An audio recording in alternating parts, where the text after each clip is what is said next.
Hello দর্শক, কেমন আছেন সবাই? আজকে আমরা আপনাদের সাথে এক ভয়ানক সত্য ঘটনা অবলম্বনে নির্মিত একটি সিনেমা এক্সপ্লেন করতে যাচ্ছি। 2006 সালে কোদাইকানালের কোনাক্যাপে ঘটে যায় একটি মর্মান্তিক ঘটনা। সেই ঘটনার উপর ভিত্তি করে এবছর একটি মালায়ালাম সিনেমা নির্মিত হয়। সিনেমাটির নাম হচ্ছে মানজুমেল বয়েস। আর এই সিনেমার IMDb এর রেটিং হচ্ছে 8.5 আউট অফ 10। এই সিনেমাটিতে 11 জন বন্ধু মিলে একটি ট্রিপে যায়। সেখানে গিয়ে তাদের একজন একটি গুহার গর্তে পড়ে যায়। এই গুহার গভীরতা ছিল 900 মিটারের বেশি, যেখান থেকে কেউ কোনোদিন বেঁচে ফিরতে পারেনি। এই গুহাকে বলা হতো ডেভিল কিচেন বা শয়তানের রান্নাঘর। কি হয়েছিল তাদের সাথে? কথা না বাড়িয়ে চলুন শুরু করা যাক আমাদের আজকের এক্সপ্লেনেশন ভিডিও। গল্পের শুরুতে একটি গাড়ির ড্রাইভার ও তার ট্রিপের লোকদের দেখা যায় একটি হোটেলে খাবার খাচ্ছে। খাওয়া শেষ করে গাড়ির ড্রাইভার নিউজ পেপার দিয়ে তার হাত মুছতে থাকে, আর হঠাৎই তার নিউজ পেপারের একটি ছবির উপর চোখ পড়ে। সে হোটেলের মালিককে খবরটি তাকে পড়ে শোনাতে বলে। নিউজটি পড়ে শোনানোর পর তারা অনেক অবাক হয়ে যায়। তারপর তারা তাড়াহুড়া করে রওনা হয় কেরালায় তাদের গ্রামের উদ্দেশ্যে। গ্রামে পৌঁছে একজনকে পাঠিয়ে দেওয়া হয় চার্চে ফাদারকে গিয়ে সবকিছু বলার জন্য। বাকিরা চলে যায় সব বাড়িতে খবর দেওয়ার জন্য। এরপর ঘটনা ফ্ল্যাশব্যাকে চলে যায় কেরালার মানজুমাল নামে একটি গ্রাম। সেখানে এক বিয়ে বাড়ির দৃশ্য দেখানো হয়। সবাই খুব আনন্দ ফুর্তি করছে। সেখানে কিছু ছেলে মদ খেয়ে খুব নাচানাচি করছে। এরা হচ্ছে একটি বয়েজ গ্রুপ, মানজুমাল বয়েজ গ্রুপের সদস্য। সেখানে বিয়ে বাড়িতে অতিথি হয়ে আসে প্রসাদ নামে আরো একটি ছেলে। বিয়েতে সে তার সাথে দেখা হয় সুধি নামের আরেকজনের সাথে। তারা দুজন একসাথে পড়াশোনা করত, কিন্তু অনেকদিন পর তাদের দেখা। সেখানে তারা কথা বলার এক পর্যায়ে জানতে পারে প্রসাদ গাড়ির ড্রাইভারি করে। সুধি তখন বলে তাহলে প্রসাদের গাড়ি নিয়ে তারা একটা ট্রিপে যেতে পারে। প্রসাদও রাজি হয়। প্রসাদ বলে ট্রিপ প্ল্যান করে তাকে জানাতে। এদিকে বিয়েতে নাচানাচি করতে করতে একসময় মানজুমেল বয়েজ টিমের সাথে অন্য একটি টিমের কিছু ছেলের ঝগড়া লেগে যায়। ঝগড়ার কারণ হচ্ছে কিছুদিন আগে মানজুমেল বয়েজ টিম ওই টিমের সাথে একটা গেমে হেরে গিয়েছিল। সেখানে সুভাষ নামে একজন বলে তাহলে আবারও একটি ম্যাচ হয়ে যাক। তখন এই বিয়ে বাড়িতেই ম্যাচ শুরু হয়, কিন্তু অনেক চেষ্টার পরেও মানজুমেল বয়েজ টিম গেমে হেরে যায়। পরদিন এই টিমের কৃষ্ণা নামের একজন যখন কাজ শেষ করে বাড়ি ফিরছিল, তখন এক ফটো স্টুডিওর মহিলা তার কাছে কিছু ছবি দেয়। ওই ছবিগুলো ছিল তাদের, যাদের সাথে গতকাল তারা বিয়ে বাড়িতে ম্যাচে হেরেছে। ওই টিম ট্রিপে গিয়ে এই ছবিগুলো তুলেছিল।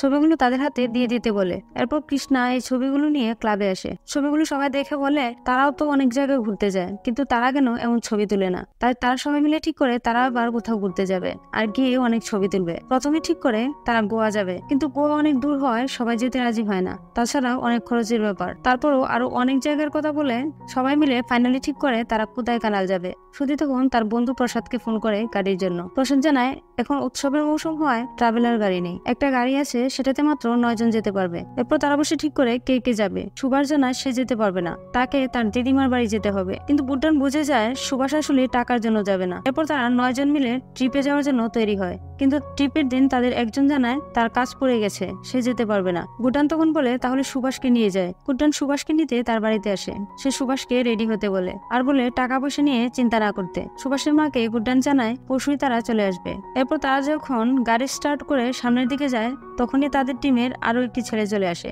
গাড়িতে জায়গা না হওয়া সত্ত্বেও সে জোর করে গাড়িতে চেপে বসে। এরপর ড্রাইভার সহ তারা 11 জন কোদাইকানালের উদ্দেশ্যে রওনা হয়। যাওয়ার সময় পথে তারা বিরতি নেয়।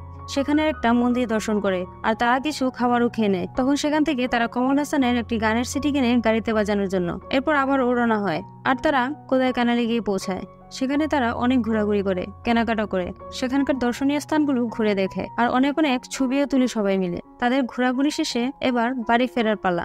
ফিরে আসার জন্য সবাই যখন গাড়িতে উঠে, তখন সুধি নামের ছেলেটি বলে তারা একটা জায়গা যেতে মিস করে ফেলেছে। জায়গাটার নাম হচ্ছে গুনা কেভ। সেখানে কমল হাসানের গুনা ছবির শুটিং হয়েছিল। এটা শুনে সবাই ঠিক করে তারা গুনা কেভের সেই গুহা দেখতে যাবে। এরপর তারা আবারও গুনা কেভের উদ্দেশ্যে রওনা হয় আর গুনা কেভে পৌঁছে সেখানকার একটি দোকানে তারা কিছু খাবার খায় আর গুনা কেভের ভিতরে প্রবেশ করে। সেখানে তারা অনেক ঘোরাঘুরি করে, অনেক মজা করে আর প্রচুর ছবিও তুলে। আর সেখানে একটা ফটোগ্রাফার টাকার বিনিময়ে তাদের ছবি তুলতে চাইলে তারা তাদের ক্যামেরাটা ফটোগ্রাফারের হাতে ধরিয়ে দেয় ছবি তুলে দেওয়ার জন্য। আর তার হাঁটতে হাঁটতে আরো সামনের দিকে যায়। তখন সুধি তাদের বলে সে যে গুহার কথা বলেছে এটা আরো নিচে, কিন্তু সেখানে গ্রিল দিয়ে রাস্তা বন্ধ করা আছে আর সাইনবোর্ডে সতর্কবার্তা দেয়া আছে সেখানে যাওয়া নিষেধ, রেস্ট্রিক্টেড এরিয়া এটা। সুধি বলে সে এর আগে যখন এসেছিল তখন ওই গুহায় গিয়েছিল। এই জায়গার আসল সৌন্দর্য সেখানে, কিন্তু কি আর করা, যেহেতু এখন সেখানে যাওয়ার নিষেধ আছে তাই তারা ফিরে আসতে যায়। ঠিক তখনই তারা দেখে 3টা লোক ওই গুহার দিক থেকে আসছে। এটা দেখে তারা ঠিক করে তারা ওই গুহা দেখতে যাবে আর তারা তখনই ওই গেট টপকে রওনা হয় গুহা দেখতে। তারা উৎসাহের সাথে সামনের দিকে এগোতে থাকে। অসম্ভব সুন্দর জায়গা সেটা। সবাই খুব আনন্দের সাথে প্রকৃতির এই সৌন্দর্য উপভোগ করতে থাকে। তারা আস্তে আস্তে আরো নিচের দিকে যাচ্ছিল, যত দূর যাওয়া যায় আর কি। আরো কিছুটা ভিতরে গিয়ে একটা জায়গা দেখে সেখানে পাথরে অনেকে তাদের নাম লিখে গিয়েছে। তারাও ঠিক করে সেখানে তাদেরও নাম লিখবে। তারা সেখানে একটা রঙের কৌটা পায়, আর তারাও সেখানে মঞ্জুমেল ভয়েস লিখে রাখে। লেখাটা দেখে সবাই বলে খুব ভালো হয়েছে। সুভাষ তখন বলে সাথে তারিখটাও লিখে রাখতে। এটা বলে সামনের দিকে আগানোর সময় হঠাৎ সে একটা গর্তে পড়ে যায়। শুরুতে কেউ কিছু বুঝতে পারে না, সবাই ভাবে সুভাষ মজা করছে। সবাই অবাক হয়ে যায়। গর্তের কাছে এসে সবাই সুভাষকে ডাকতে থাকে, আর হঠাৎই গর্ত থেকে শত শত বাদুড় দ্রুত গতিতে বের হয়ে আসে। এটা দেখে সবাই অনেক ভয় পেয়ে যায়। উপরে থাকা একজন টুরিস্ট গাইড গুহা থেকে এত বাদুড় বের হতে দেখে বুঝে যায় ভয়ঙ্কর কিছু একটা ঘটে গেছে। সেও অবাক দৃষ্টিতে তাকিয়ে থাকে, আর এদিকে তারা সবাই বারবার ক্যামেরার ফ্ল্যাশ অন করে দেখতে চায় গুহার ভেতরটা, কিন্তু ভিতরে অনেক অন্ধকার থাকায় কেউ কিছু দেখতে পারে না। তখনই একজনের পায়ে লেগে একটা পাথরের টুকরো গুহাতে পড়ে যায়, আর এটা নিচে পড়তে বেশ কিছুক্ষণ সময় লাগে। সেই শব্দ শুনে তারা বুঝে যায় এটা কোনো ছোট গর্ত নয়, এর গভীরতা তাদের ধারণার বাহিরে। আর এটা দেখে অবিনাশ নামের ছেলেটা ভয়ে কেমন যেন হয়ে যায়। সে বারবার বলতে থাকে সুভাষ চলে গেছে, সুভাষ আমাদের ছেড়ে চলে গেছে। এটা বলতে বলতে সে সেই গর্তের দিকে এগোতে থাকে। সবাই বলে অবিনাশকে সেখান থেকে নিয়ে যেতে, না হয় সেও এই গর্তে পড়ে যাবে। তখন সিজু তাকে সেখান থেকে নিয়ে যায়, আর এদিকে সে টুরিস্ট গাইড গুহার দিকে আসতে থাকে আর বলে কি হয়েছে। তাকে দেখে সবাই কাঁদতে কাঁদতে বলে তাদের বন্ধু এই গুহায় পড়ে গেছে, তাদের একটু সাহায্য করতে। সে টুরিস্ট গাইড বলে সে কিচ্ছু করতে পারবে না, কারণ এটা কোনো সাধারণ গর্ত নয়, এটা শয়তানের গুহা। তাদেরকে এখান থেকে দ্রুত চলে যেতে বলে। গুড্ডান তখন তাদের কয়েকজনকে বলে গিয়ে মানুষ ডেকে আনতে। আর এটা শুনে তাদের মধ্যে 4 বন্ধু দৌড়ে বাইরে চলে আসে। বাইরে এসে তারা মানুষদের ঘটনা বলতে থাকে। তারা তখন সেই ফটোগ্রাফারকে সেখানে পেয়ে যায়, আর বলে তাদের বন্ধু গোনাকেবের সেই গুহায় পড়ে গেছে, তাদের যেন একটু সাহায্য করে। ফটোগ্রাফার তখন বলে তাদের বন্ধুকে আর কেউ বাঁচাতে পারবে না। তারা তবুও ফটোগ্রাফারকে বারবার রিকোয়েস্ট করতে থাকে। তখন সে বলে গার্ড মাত্রই বাহিরে গেল, তাকে খুঁজে বের করে তার কাছে সাহায্য চাইতে। তারা আবারও দৌড়ে যায় গার্ডকে খুঁজতে, কিন্তু গার্ডকে কোথাও খুঁজে পায় না। খুঁজতে খুঁজতে তারা আবারও সেই দোকানের সামনে আসে যেখান থেকে তারা যাওয়ার সময় খাবার খেয়েছিল। তারা সেই দোকানদারকে কাঁদতে কাঁদতে বলে তাদের বন্ধু গোনাকেবের সেই গুহায় পড়ে গেছে। এটা শুনে দোকানদার লোকটা আটকে উঠে। সে তাদেরকে বলে তাদের বন্ধুকে আর বাঁচানো সম্ভব না, আর বলে তারাও যেন যত দ্রুত সম্ভব তাদের গ্রামে ফিরে যায়। কিন্তু তারা তাদের বন্ধুকে ছেড়ে কিভাবে চলে যাবে। তাই তারা বারবার দোকানদারকে অনুরোধ করতে থাকে যেন তাদের বন্ধুকে বাঁচাতে একটু সাহায্য করে। তখন সেই দোকানদারের মেয়েটি তাদের বলে তারা যেন দ্রুত গিয়ে পুলিশকে ঘটনা জানায়। তখন তাদের মধ্যে 3 জন দ্রুত গিয়ে গাড়িতে উঠে আর প্রসাদকে বলে পুলিশ স্টেশনে যেতে। প্রসাদ গাড়ি স্টার্ট করে পুলিশ স্টেশন যাওয়ার উদ্দেশ্যে, আর অনিল সেই দোকানদারকে নিয়ে গুহার দিকে যায়। সিজুও অবিনাশকে বাইরে বসিয়ে গুহার দিকে যায়। দোকানদার সেখানে এসে সবাইকে গর্তের কাছ থেকে দূরে সরে যেতে বলে। সে বলে তোমরা জানো না, এটা অনেক ভয়ঙ্কর জায়গা। তখনই পুরো আকাশ মেঘে অন্ধকার হয়ে আসে, আর এই জায়গাটাকে আরো ভয়ঙ্কর মনে হতে থাকে। শুরু হয় মুষলধারে বৃষ্টি। সেই বৃষ্টির মধ্যে দ্রুত গতিতে গাড়ি চালিয়ে প্রসাদ ও তাদের 3 জন গিয়ে পৌঁছায় পুলিশ স্টেশনে। সেখানে গিয়ে তারা পুলিশকে বলে তাদের এক বন্ধু গোনাকেবে করতে পড়ে গেছে। এটা শুনে পুলিশও হতবাক হয়ে যায় আর তাদের বকাঝকা শুরু করে, কারণ এটা রেস্ট্রিক্টেড এরিয়া, সেখানে তারা কেন গিয়েছে। সেখানকার অফিসার তাদেরকে বলতে থাকে তোমাদের বন্ধু সেখান থেকে আর কখনোই ফিরে আসবে না। এই জায়গার ভয়াবহতা সম্পর্কে পুলিশ তাদের বলতে শুরু করে। এই জায়গাটির আসল নাম হচ্ছে ডেভিলস কিচেন, মানে শয়তানের রান্নাঘর। এদিকে দোকানদার বাকি ছেলেদেরকে আর টুরিস্ট গাইড অবিনাশকে এই গুহার ভয়াবহতা জানাচ্ছিল। এই ডেভিলস কিচেন নামটি রেখেছিল ইংরেজরা। তারা তো আর শুধু শুধু এই নাম রাখেনি, এর পিছনে কিছু তো কারণ ছিল। এরপর কমল হাসানের গুনা সিনেমার শুটিং হওয়ার পর থেকে এর নাম হয় গোনাকেব। স্বাধীনতার পর থেকে এই পর্যন্ত সরকারি রেকর্ড অনুযায়ী 13 জন মানুষ এই গুহায় পড়ে গিয়েছিল, আর তাদের কেউ ফিরে আসতে পারেনি। এমনকি তাদের লাশ পর্যন্ত উদ্ধার করা যায়নি। এই গুহার গভীরতা 900 মিটার। কোদাইকানালের সবচেয়ে উঁচু পাহাড়ের উচ্চতা থেকেও বেশি গভীরতা এই গুহার। এই গুহায় কোনো আলো বাতাস প্রবেশ করতে পারে না। 10 বছর আগে সেন্ট্রাল মিনিস্টারের ভাতিজা এই গুহায় পড়ে যায়। তখন শহরের সমস্ত ফোর্স এখানে জমা হয়েছিল, কিন্তু কোনো লাভ হয়নি। সে স্টিয়ার করার জন্য যদি কেউ একটি হাড্ডি এনে দিতে পারে, এই জন্য 15 লক্ষ টাকা পুরস্কার ঘোষণা করা হয়েছিল। টাকার জন্য এই গ্রামের মানুষ সবকিছু করতে পারে, কিন্তু কেউ এই গর্তে যাওয়ার সাহস করেনি। সেন্ট্রাল মিনিস্টারে কিছু করতে পারেনি, আর তোমরা তো কেরালা থেকে আসা সাধারণ টুরিস্ট। এসব শুনে সবাই আরো ভয় পেয়ে যায়। এদিকে থানার বড় অফিসার এসে তাদেরকেই মারতে শুরু করে, বলে তারাই হয়তো এখানে এনে তাদের বন্ধুকে মার্ডার করেছে। পুলিশ তাদের নামে এফআইআর লিখতে বলে। তারা পুলিশকে অনেক বোঝানোর চেষ্টা করে, কিন্তু কোনো লাভ হয়নি। এদিকে পাহাড় থেকে বৃষ্টির সমস্ত পানি গড়িয়ে এসে পড়তে থাকে ওই গর্তটাতে। এটা দেখে গুড্ডান সেই জলের ধারা আটকানোর চেষ্টা করতে থাকে। সেভাবে পানি গড়িয়ে গর্তে প্রবেশ করলে গর্ত পানিতে ভরে যাবে আর সেখানে সুভাষ মারা যেতে পারে। তাই বাকি সবাইও পানি আটকানোর চেষ্টা করতে থাকে, কিন্তু এভাবে কি আর পানি আটকানো সম্ভব? আর এদিকে ফ্ল্যাশব্যাকে তাদের ছেলেবেলার কিছু দৃশ্য দেখানো হয়। সেখানে তারা সবাই মিলে লুকোচুরি খেলছে। এদিকে ফটোগ্রাফার লোকটা গার্ডকে নিয়ে সেখানে আসে। গার্ড তাদের গর্তের পাশ থেকে সরে যেতে বলে, না হয় তারাও গর্তে পড়ে যেতে পারে, কিন্তু তারা কোনো কথা শুনে না। বন্ধুকে বাঁচাতে তারা সবাই গর্তের পাশে গিয়ে শুয়ে পড়ে পানি আটকানোর জন্য আর চিৎকার করে কান্না করতে থাকে। অন্যদিকে বেশ কিছু সময় পর পুলিশ অফিসার একজন কনস্টেবলকে ডেকে বলে ওই ছেলেগুলোকে নিয়ে গুহার কাছে যেতে আর যাওয়ার সময় টর্চার দড়ি কিনে নিয়ে যেতে, কারণ মিডিয়া যদি জানতে পারে এই ঘটনায় পুলিশ কিছুই করেনি তাহলে অনেক সমস্যা হবে। এই বৃষ্টির মধ্যে তাদের 4 জনকে সাথে নিয়ে পুলিশ রওনা হয়। রাস্তায় একটা মদের দোকানের সামনে গাড়ি থামিয়ে পুলিশ বলে তার জন্য মদের বোতল, গ্লাস আর সিগারেট কিনে নিয়ে আসতে। পুলিশকে দেখে মনে হয় তাদের বন্ধুকে উদ্ধার করার ব্যাপারে তার কোনো আগ্রহই নেই, কারণ পুলিশ ধরে নিয়েছে সুভাষ মারা গিয়েছে, তাকে এখান থেকে উদ্ধার করা সম্ভব না। তাদের 2 জন অসহায়ের মতো যায় মদ কিনতে। এদিকে ফ্ল্যাশব্যাকে আবারও তাদের ছেলেবেলার দৃশ্য দেখানো হয়, যেখানে তারা সবাই মিলে গিয়েছে নদীতে সাঁতার কাটতে, কিন্তু সবাই একে একে নদীতে ঝাঁপ দিলেও সুভাষ ঝাঁপ দিতে ভয় পাচ্ছে। সে ছিল একটু ভীতু প্রকৃতির, সবার কথায় সেও ঝাঁপ দেয়। আর পরের দৃশ্যে দেখানো হয় সুভাষ কতটা ভয়ঙ্কর ভাবে এই গর্তের ভিতর পড়েছে। আর দেখা যায় গর্তে পড়ার সময় বিভিন্ন পাথরে বাধা পড়তে পড়তে সে একটা পাথরে গিয়ে আটকে আছে। গর্তের একেবারে নিচে পড়ে যায়নি, কিন্তু পাথরে আঘাত পেয়ে তার শরীর ক্ষত বিক্ষত হয়ে গেছে। এই দৃশ্যটা যে কত ভয়ঙ্কর আপনি চিন্তাও করতে পারবেন না। আর এদিকে পুলিশ গাড়িতে বসে মদ পান করতে করতে সেই জায়গায় এসে পৌঁছায়। সেখানে বসে তাদের 3 জন দড়ি আর টর্চ নিয়ে দৌড়ে গুহার কাছে যেতে থাকে। আর পুলিশ গাড়িতে বসে তখন পর্যন্ত মদ পান করেই যাচ্ছে। আর একটু পর পুলিশও গর্তের কাছে আসে আর এসে টর্চ চালিয়ে গর্তের ভেতরটা দেখে সুভাষকে একটু ডাকে আর তাদের সবাইকে বলে এখান থেকে চলে যেতে। সে বলে এতক্ষণে তাদের বন্ধু আর বেঁচে নেই, কিন্তু তারা কেউই যেতে রাজি হয় না। পুলিশ প্রসাদকে বলে গাড়ি বের করতে, সেও চলে যাবে। প্রসাদ যেতে রাজি হয় না। পুলিশ তার গাড়ি পুড়িয়ে দেওয়ার হুমকি দেয়, তাকে থাপ্পড় মারতে থাকে, কিন্তু তবুও প্রসাদ বলে তার গাড়ি জ্বালিয়ে দিলেও সে গাড়ি বের করবে না। তখন ওই দোকানদার পুলিশকে বলে আপনি তো এইমাত্র এলেন, কোনো চেষ্টা না করে কিভাবে চলে যাচ্ছেন? সে বলে বৃষ্টি কমতে শুরু করেছে, কিছুক্ষণের মধ্যে পুরোপুরি থেমে যাবে। ওরা আমাদের গ্রামে এসে বিপদে পড়েছে, তাদের আমরা সাহায্য না করলে কে করবে? সেখানে কিছু লোকাল মানুষজন থাকার কারণে আর তাদের সবার অনুরোধে পুলিশ কাজ শুরু করার সিদ্ধান্ত নেয় আর অপেক্ষা করতে থাকে বৃষ্টি কমে যাওয়ার জন্য। আর তখন তার বন্ধুরা সবাই মিলে গর্তের পাশে বসে সুভাষকে ডাকতে থাকে আর কান্না করতে থাকে। বৃষ্টি কমতে কমতে অনেক সময় পার হয়ে যায়। পুলিশ আবারও সবাইকে বোঝাতে থাকে এখান থেকে চলে যাওয়ার জন্য। এতটা সময় কেটে গেছে, সুভাষ আর বেঁচে নেই। পুলিশ গুড্ডানকে বলে এখানে সবচেয়ে বড় তোমাকে মনে হচ্ছে, তুমি এদেরকে বোঝাও। পুলিশ স্টেশন গিয়ে সুভাষের ফ্যামিলিকে বিষয়টা জানানো প্রয়োজন, কিন্তু গুড্ডান কাঁদতে কাঁদতে বলে সে সুভাষের মাকে কি জবাব দিবে? সেই তো সুভাষকে বাড়ি থেকে নিয়ে এসেছিল। সেখানে থাকা টুরিস্ট গাইডও তাদের বোঝায় চলে যাওয়ার জন্য। তাদের মধ্যে একজন তখন কাঁদতে কাঁদতে গর্তের পাশে গিয়ে সুভাষ বলে জোরে জোরে ডাকতে শুরু করে। তখন গর্তের ভিতর সুভাষকে দেখা যায় ভয়ে জড়সড় হয়ে একা একা হাঁটছে। সেই গর্ত থেকে উপরে তাকিয়ে মনে করতে থাকে কিছুক্ষণ আগে তারা সবাই মিলে উপরের ওই জায়গাটাতে আনন্দ করছিল। সে চিৎকার করে সবাইকে ডাকতে থাকে, কিন্তু কেউ তার কথা যেন শুনতে পাচ্ছে না। আসলে সুভাষ মৃতপ্রায় অবস্থায় আটকে ছিল সেই পাথরে, আর তার অবচেতন মন এসব কল্পনা করছিল।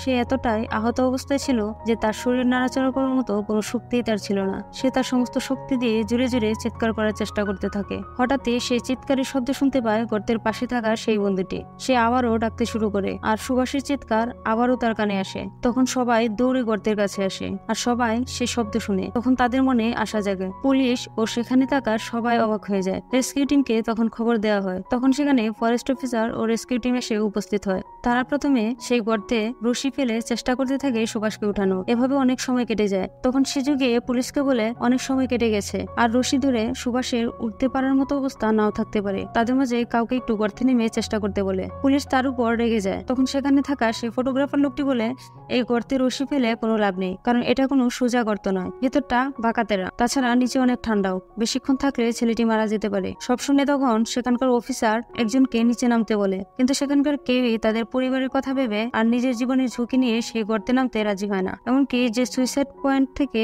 লাশ তুলে সেও যেতে রাজি হয় না। তারপর ফ্ল্যাশব্যাকে আবারও তাদের নদীতে সাঁতার কাটার সেই দৃশ্য দেখানো হয়। সেখান থেকে সাঁতার কেটে সবাই উঠে আসলেও তাদের মধ্যে একজন উঠে আসতে পারেনি। তখন গুড্ডান গিয়ে নিজের জীবনের ঝুঁকি নিয়ে পানির নিচ থেকে সেই বন্ধুটিকে তুলে নিয়ে আসে। ঘটনা আবারও বর্তমানে ফিরে আসে। তখন গুড্ডান এগিয়ে আসে। সে পুলিশকে বলে সে এই গর্তে নামবে। পুলিশ তাকে ধমক দিয়ে বসতে বলে, কিন্তু গুড্ডান বলে আপনারা অনেকক্ষণ ধরে বলেছেন, কিন্তু কেউ রাজি হচ্ছে না, সে নিজেই গর্তে নামবে। তখন রেস্কিউ অফিসার তাকে বলে তার জন্য এটা অনেক রিস্কি, এই রিস্ক রিস্ক তারা নিতে পারবে না, যেখানে ট্রেনিং প্রাপ্ত লোকজন নামতে ভয় পাচ্ছে। সুইসাইড স্পট থেকে লাশ তোলা ব্যক্তিটি পর্যন্ত রাজি হচ্ছে না সেখানে নামতে। সে কিভাবে এই গর্তে নামবে? তখন সেই দোকানদার পুলিশকে বলে, গর্ত থেকে তাকে তোলা আপনাদের দায়িত্ব, আপনারা কেউ নামতে চাচ্ছেন না, আর সে যখন নামতে চাচ্ছে আপনারা কেন তাকে ভয় দেখাচ্ছেন? তখন পুলিশ গুড্ডানকে বলে, তুমি যা বলছো বুঝে বলছো তো? সুধি তখন গুড্ডানকে বলে, ভাই নিচে যাওয়াটা কিন্তু খুব রিস্কি। গুড্ডান সুধিকে বলে, তুই হলে কি করতি? সুধি বলে, তুই না গেলে আমি যেতাম, বন্ধুকে বাঁচানোর জন্য সবাই মরিয়া। তারপর ফাইনালি শুরু হয় রেস্কিউ মিশন। গুড্ডানের শরীরে দড়ি বেঁধে আর মাথায় টর্চ লাগিয়ে তাকে নিচে নামানো হয়। সে নিচে নেমে দেখে এই গর্ত একদমই আঁকা বাঁকা, চারদিকে বড় বড় সব পাথর দিয়ে তৈরি এই গর্ত।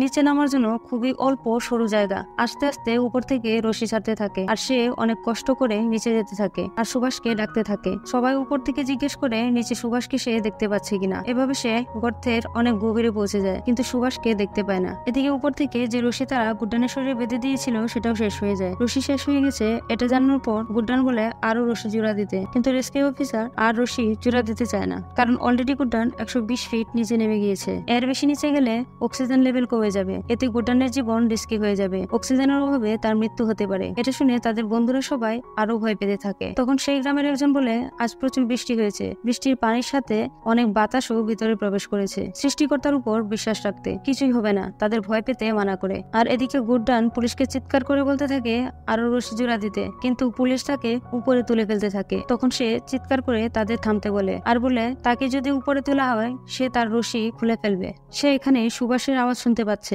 গুড্ডান এতটা নিচে এসে সে তার বন্ধুকে উদ্ধার না করে উপরে যাবে না। তখন পুলিশ বাধ্য হয়ে আরো রশি জোড়া দেয়। তখন গুড্ডান আরো নিচে যেতে শুরু করে। অনেকটা গভীরে গিয়ে গুড্ডানের চোখে পড়ে সুভাষের সেই আহত শরীরটা ভয়ঙ্কর ভাবে জখম হয়ে একটা পাথরের উপর পড়ে আছে।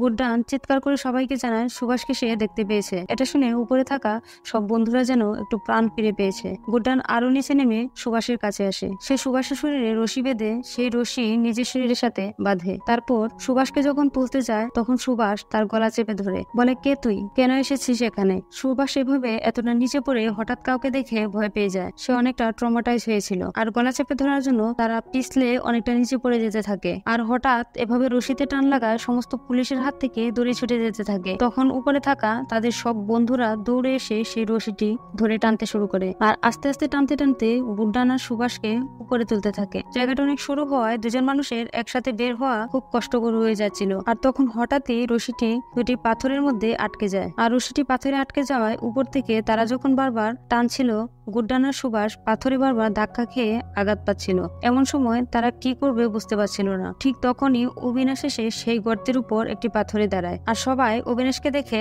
ভয় পেয়ে যায়, কারণ অতিরিক্ত ভয়ের কারণে অবিনাশের মাথা ঠিক নেই। সে কি করে বসে কে জানে। তারা অবিনাশকে সেখান থেকে সরে যেতে বলে। তখন অবিনাশ সবাইকে বলে রশি লুজ করতে। অবিনাশ বুঝে যায় রশি টানা সত্ত্বেও কেন সুভাষ আর গুড্ডান উপরে উঠতে পারছিল না, তারা হয়তো কোথাও আটকা পড়েছে। আর তার কথা শুনে সবাই তখন রশি আস্তে আস্তে লুজ করতে শুরু করে। আর লুজ করার পরে আটকে যাওয়া রশিটা পাথর থেকে সরে আসে আর তারা আবারও টানতে শুরু করে। তখন গুড্ডান আর সুভাষ উপরে উঠে আসে। সুভাষের অবস্থা দেখে তারা খুব কষ্ট পায় আর এটা ভেবে অনেক খুশি হয় যে সে বেঁচে আছে, তারা তাকে বাঁচাতে পেরেছে। আর তারা তখন সুভাষকে নিয়ে দৌড়ে সেই গুহা থেকে বের হয়ে আসে। তখন সেখানকার একজন মহিলা সুভাষের পাশে প্রণাম করে বলে, তুমি মৃত্যুর মুখ থেকে ফিরে এসেছো, তাই তুমি ঈশ্বরের সমান। এরপর সুভাষকে হাসপাতালে নিয়ে যাওয়া হয়। সেখানে প্রাথমিক চিকিৎসা দেওয়ার পর ডাক্তার বলে তার অবস্থা অনেক খারাপ, তার ট্রমা কেয়ারের প্রয়োজন, এটা এই হাসপাতালে নেই। তখন সবাই সুভাষকে নিয়ে তাদের শহরের বড় হাসপাতালের উদ্দেশ্যে রওনা হয়। তখন কিছু সাংবাদিক গুড্ডানকে বলে একটা ইন্টারভিউ দিতে, কিভাবে সে নিজের জীবন বাজি রেখে তার বন্ধুকে বাঁচিয়েছে, কিন্তু গুড্ডান ইন্টারভিউ দিতে রাজি হয় না। এরপর সুভাষকে তারা সেখানে হাসপাতালে এনে ভর্তি করে। আর সুভাষের মা এসে সুভাষের এই অবস্থা দেখে গুড্ডানকে বকাঝকা করতে থাকে, কারণ সে সুভাষকে বাড়ি থেকে নিয়ে এসেছিল। সুভাষের মা গুড্ডানকে বলে, তোমার এত বয়স হয়েছে, বিয়ে করে সংসার করা বাদ দিয়ে এই ছেলেগুলোর জীবন নষ্ট করছো তুমি। গুড্ডান চুপ করে সেখান থেকে চলে যায়। কৃষ্ণা তাদের ক্যামেরাটা স্টুডিওতে দিয়ে যায় ছবিগুলো বের করতে। আর এদিকে বাড়ি ফিরে যে যার মতো আবারও নিজের কাজে ব্যস্ত হয়ে পড়ে। কিন্তু সুভাষ হাসপাতাল থেকে কিছুটা সুস্থ হয়ে বাড়ি ফিরলেও সে স্বাভাবিক জীবনে ফিরতে পারছে না। চোখ বন্ধ করলেই গুহার ভয়ঙ্কর দৃশ্য তাকে তাড়া করে বেড়াচ্ছে। সে রাতে ঠিকমতো ঘুমাতে পারে না। সুভাষ চেষ্টা করতে থাকে স্বাভাবিক জীবনে ফেরার। এরপর ঘটনা বর্তমানে ফিরে আসে। ওই যে হোটেলে ড্রাইভার খাবার শেষ করে যে পেপার কাটিংটা দেখেছিল সেখানে সে সুভাষ আর গুড্ডানের ছবি দেখতে পায়। আর সেখানে লেখা ছিল কিভাবে গুড্ডান নিজের জীবন বাজি রেখে সুভাষের জীবন বাঁচিয়েছিল। আর ওই খবর পেয়ে তারা তাড়াহুড়ো করে তাদের গ্রাম কেরালায় চলে আসে। তাদের একজন চার্চে গিয়ে এই খবরটা ফাদারকে জানায় আর গ্রামের সবাইকে চার্চে ডেকে এই খবর জানানো হয়। তখন ফাদার বলে এ খবর শুধু মাঞ্জুমেলে নয়, সারা দেশের সবাইকে এটা জানিয়ে দিতে হবে। তখন দেখা যায় গ্রামের অনেকে গুড্ডানের বাড়িতে এসে উপস্থিত হয়। গুড্ডান কিছুই বুঝতে পারে না। তখন সুভাষের মাও সেখানে আসে আর গুড্ডানের কাছে ক্ষমা চায়। সে না বুঝে গুড্ডানকে অনেক কিছু বলে ফেলেছে। সে গুড্ডানকে জড়িয়ে ধরে কাঁদতে থাকে। এদিকে দেখা যায় ফরেস্ট ডিপার্টমেন্ট ওই গুহাটাকে বন্ধ করে দিয়েছে, যেন আর কারো সুভাষের মতো অবস্থা না হয়। আর সিনেমা শেষে দেখানো হয় সেই সত্যিকার মাঞ্জুমেল বয়েতের ছবি, যেগুলো তারা কোদাইকানালে গিয়ে তুলেছিল। আর গুড্ডান, যার ভালো নাম সিজু ডেভিস, তাকে 2008 সালে স্বার্থহীনভাবে বন্ধুর জীবন বাঁচানোর জন্য জীবন রক্ষা পদক দেওয়া হয়। দর্শক, এই ছিল আমাদের আজকের এক্সপ্লেনেশন ভিডিও। গল্পটি আপনাদের কাছে কেমন লাগলো কমেন্ট বক্সে জানাতে ভুলবেন না। আর আপনি যদি আমাদের চ্যানেলে নতুন দর্শক হয়ে থাকেন তাহলে প্লিজ চ্যানেলটিকে সাবস্ক্রাইব করবেন। দেখা হবে পরবর্তী কোনো গল্প নিয়ে।